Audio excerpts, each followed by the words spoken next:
আসসালামু আলাইকুম। এখন শুনবেন সংবাদ শিরোনাম। 10 মার্চ থেকে শুরু ফ্যামিলি কার্ডের পাইলট প্রকল্প। প্রধানমন্ত্রীর সভাপতিত্বে সিদ্ধান্ত মন্ত্রিসভার 4 মাস পর সারা দেশে বিতরণ। প্রধানমন্ত্রীর উপদেষ্টাদের দায়িত্ব পুনর্বণ্টন করে প্রজ্ঞাপন জারি। মন্ত্রী ও প্রতিমন্ত্রী মর্যাদার 10 জনকে দেয়া হলো বিভিন্ন মন্ত্রণালয় ও দপ্তরের ভার। শেরপুর 3 ও বগুড়া 6 আসনে উপনির্বাচনের তফসিল ঘোষণা। ভোট গ্রহণ 9 এপ্রিল। পোস্টাল ব্যালট বহাল, থাকছে না গণভোটের সুযোগ। বিডিআর হত্যাকাণ্ডে বিস্ফোরক মামলায় আসামি হচ্ছেন শেখ হাসিনা সহ বেশ কয়েকজন। খতিয়ে দেখা হবে সাবেক আইজিপি মামুনকে রাজসাক্ষী করতে ঘুষ নেওয়ার অভিযোগ। এতক্ষণ শুনছিলেন সংবাদ শিরোনাম, এখন শুনবেন বিস্তারিত। 10 মার্চ থেকে ফ্যামিলি কার্ড দেয়া শুরু করবে সরকার। শুরুতে পাইলট প্রকল্প হিসেবে 14 উপজেলায় দেয়া হবে এই কার্ড, যার মাধ্যমে গৃহকর্তীদের প্রতি মাসে 2,500 টাকা করে আর্থিক সহায়তা দেয়া হবে। প্রধানমন্ত্রী তারেক রহমানের সভাপতিত্বে ফ্যামিলি কার্ড বিষয়ক সভায় এসব সিদ্ধান্ত চূড়ান্ত হয়। দুপুরে সচিবালয়ের মন্ত্রিপরিষদ বিভাগে প্রধানমন্ত্রী তারেক রহমানের সঙ্গে বৈঠক করে 15 সদস্যের ফ্যামিলি কার্ড সংক্রান্ত কমিটি। বৈঠক শেষে সমাজ কল্যাণ মন্ত্রী ডক্টর AZM জাহিদ হোসেন জানান, ফ্যামিলি কার্ডের পাইলট প্রকল্প চলবে 4 মাস। এরপর সারা দেশে এই কার্যক্রম শুরু হবে। মন্ত্রী জানান, রাজনৈতিক বিষয় বিবেচনায় না নিয়ে একটি ওয়ার্ডে উপযুক্ত সকলকে এই ফ্যামিলি কার্ড দেওয়া হবে, যা নির্ধারণ করবে উপজেলা নির্বাহী কর্মকর্তার নেতৃত্বে গঠিত কমিটি। ডাক্তার জাহিদ জানান, প্রাথমিকভাবে অর্থ মন্ত্রণালয় থেকে থোক বরাদ্দ দেওয়া হবে। আগামী বছর থেকে বাজেটে ফ্যামিলি কার্ডের বরাদ্দ রাখা হবে। প্রধানমন্ত্রী তারেক রহমানের নেতৃত্বাধীন নতুন সরকারের 10 উপদেষ্টার মধ্যে দপ্তর বণ্টন করা হয়েছে। মঙ্গলবার মন্ত্রিপরিষদ বিভাগ থেকে দপ্তর পুনঃ বণ্টন করে একটি প্রজ্ঞাপন জারি করা হয়। রুলস অব বিজনেস অনুযায়ী প্রধানমন্ত্রী দায়িত্ব বণ্টন করেছেন। এই 10 জন উপদেষ্টার মধ্যে 5 জন মন্ত্রীর পদমর্যাদা ও 5 জন প্রতিমন্ত্রীর পদমর্যাদায় নিয়োগ দেওয়া হয়েছে। মন্ত্রীর পদমর্যাদায় উপদেষ্টাদের মধ্যে মির্জা আব্বাস, নজরুল ইসলাম খান ও রুহুল কবির রিজভী আহমেদকে রাজনৈতিক উপদেষ্টা করা হয়েছে। এছাড়া মোহাম্মদ ইসমাইল জবিউল্লাহকে জনপ্রশাসন, রাশেদ আল মাহমুদ তিতুমিরকে অর্থ পরিকল্পনা মন্ত্রণালয়ের উপদেষ্টার দায়িত্ব দেওয়া হয়েছে। অন্যদিকে প্রতিমন্ত্রীর পদমর্যাদায় নিয়োগ পাওয়া উপদেষ্টাদের মধ্যে হুমায়ুন কবিরকে পররাষ্ট্র, দুর্যোগ ব্যবস্থাপনা ও ত্রাণ এবং বেসামরিক বিমান পরিবহন ও পর্যটন মন্ত্রণালয়, ব্রিগেডিয়ার জেনারেল অবসরপ্রাপ্ত শামসুল ইসলামকে প্রতিরক্ষা মন্ত্রণালয়, জাহিদুর রহমানকে পলিসি অ্যান্ড স্ট্র্যাটেজি, মাহাদি আমিনকে শিক্ষা, প্রাথমিক ও গণশিক্ষা, প্রবাসী কল্যাণ ও বৈদেশিক কর্মসংস্থান এবং শ্রম ও কর্মসংস্থান মন্ত্রণালয়, রেহান আসিফ আসাদকে ডাক, টেলিযোগাযোগ ও তথ্য প্রযুক্তি এবং বিজ্ঞান ও প্রযুক্তি মন্ত্রণালয়ের দায়িত্ব দেওয়া হয়েছে। শেরপুর 3 ও বগুড়া 6 আসনে উপনির্বাচন অনুষ্ঠিত হবে 9 এপ্রিল। সকাল 7:30 থেকে 4:30 পর্যন্ত দুটি আসনে হবে ভোট গ্রহণ। বিকেলে নির্বাচন ভবনে এক ব্রিফিংয়ে এই তথ্য জানান ইসি সচিব আক্তার আহমেদ। বলেন, মনোনয়নপত্র দাখিল করা যাবে 2 মার্চ পর্যন্ত। এরপর যাচাই বাছাই চলবে 5 মার্চ পর্যন্ত।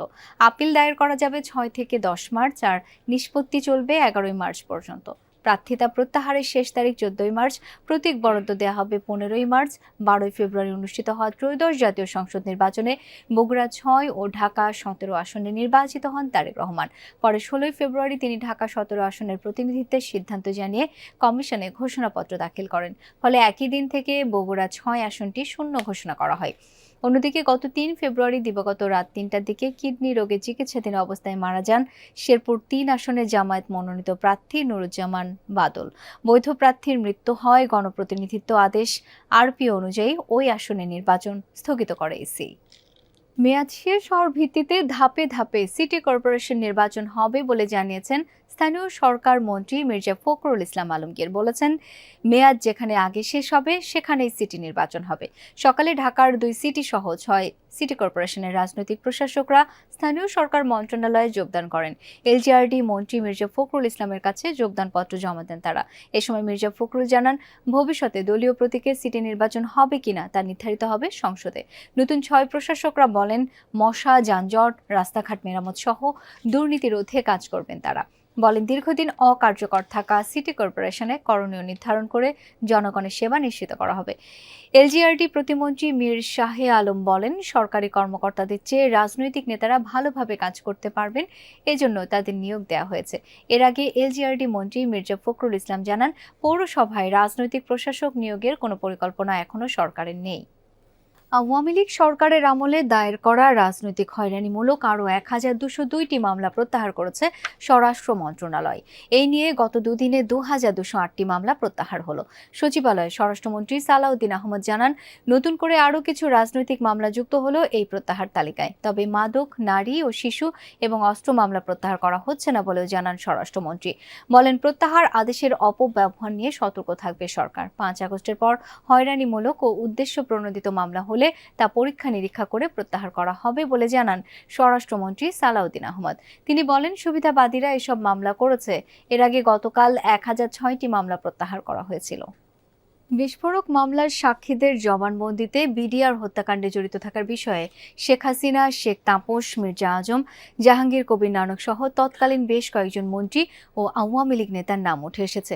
এ কারণে তাদের বিরুদ্ধে মামলা করা হবে বলে জানিয়েছেন বিস্ফোরক মামলার chief public prosecutor Borhan Uddin. বিস্ফোরক দ্রব্য আইনের মামলায় আসামি প্রায় 850 জন, মামলায় 1200 সাক্ষীর মধ্যে সাক্ষ্য নেওয়া হয়েছে 300 জনের। এর মধ্যে গুরুত্বপূর্ণ সাক্ষীদের জবানবন্দিতে শেখ হাসিনা সহ বেশ কয়েকজনের জড়িত থাকার বিষয়ে তথ্য এসেছে। বিডিআর হত্যাকাণ্ডের বিস্ফোরক মামলাটি এখনও নিষ্পত্তি হয়নি, রয়েছে সাক্ষ্য গ্রহণ পর্যায়ে। 5 আগস্টের পর কয়েকশো আসামি জামিন পেয়েছেন। মানবতা বিরোধী অপরাধের মামলায় চৌধুরী আব্দুল্লাহ আল মামুনকে রাজসাক্ষী করতে আন্তর্জাতিক অপরাধ ট্রাইব্যুনালের প্রসিকিউশন টিমের ঘুষ লেনদেনের অভিযোগ খতিয়ে দেখা হবে, এমনটা জানিয়েছেন চিফ প্রসিকিউটর আমিনুল ইসলাম। তিনি বলেন ট্রাইব্যুনালের প্রসিকিউটরদের কেউ অনিয়মে জড়িত থাকলে কঠোর ব্যবস্থা নেওয়া হবে। মঙ্গলবার ট্রাইব্যুনালের নিজ দপ্তরে এক ব্রিফিংয়ে আমিনুল ইসলাম বলেন জুলাই হত্যাকাণ্ডের মামলাগুলো তদন্ত সঠিক হয়েছে কিনা যাচাই বাছাই করা হবে। যদি তদন্তে ভুল বা গাফিলতি থাকে সেই অনুযায়ী আইনি সুযোগ থাকলে তারও ব্যবস্থা নেওয়া হবে। এদিন সকালে জুলাই আন্দোলনের মামলা সহ ট্রাইব্যুনালের সার্বিক পরিস্থিতি নিয়ে প্রসিকিউশন টিমের সাথে বৈঠক করে গুরুত্বপূর্ণ দিক নির্দেশনা দেন নবনিযুক্ত চিফ প্রসিকিউটর আমিনুল। নতুন পুলিশ মহাপরিদর্শক হলেন মোহাম্মদ আলী হোসেন ফকির। স্বরাষ্ট্র মন্ত্রণালয়ের এক প্রজ্ঞাপনে এই তথ্য নিশ্চিত করা হয়েছে। এর আগে তিনি পুলিশের অতিরিক্ত আইজিপি ও আর্মড পুলিশ ব্যাটালিয়ন APBN এর প্রধান হিসেবে নিযুক্ত ছিলেন। মোহাম্মদ আলী হোসেন ফকিরকে পদোন্নতি দিয়ে নতুন আইজিপি পদে নিয়োগ দিল নবগঠিত সরকার। আলী হোসেন ফকির পুলিশ মহাপরিদর্শক বাহারুল আলমের স্থলাভিষিক্ত হলেন। ভূমি মন্ত্রণালয়কে ঘিরে অতীতে সকল নেতিবাচক ধারণা পরিবর্তনের ঘোষণা দিয়েছেন ভূমি মন্ত্রী মিজানুর রহমান মিনু। মন্ত্রণালয় ঘিরে দীর্ঘদিনের ঘুষ দুর্নীতির অভিযোগ ঘোচানোর কথা বলেন তিনি। আর প্রতিমন্ত্রী কায়সার কামাল বলেন সকল অনিয়মের বিরুদ্ধে জিরো টলারেন্স নীতিতে থাকবে তার মন্ত্রণালয়। প্রতিশ্রুতি দিলেন সহজীকরণের মাধ্যমে ভূমি সেবা জনগণের দোরগোড়ায় পৌঁছানোর। অভিযোগ আছে ভূমি অফিসের চেয়ার টেবিলেও ঘুষ খায়।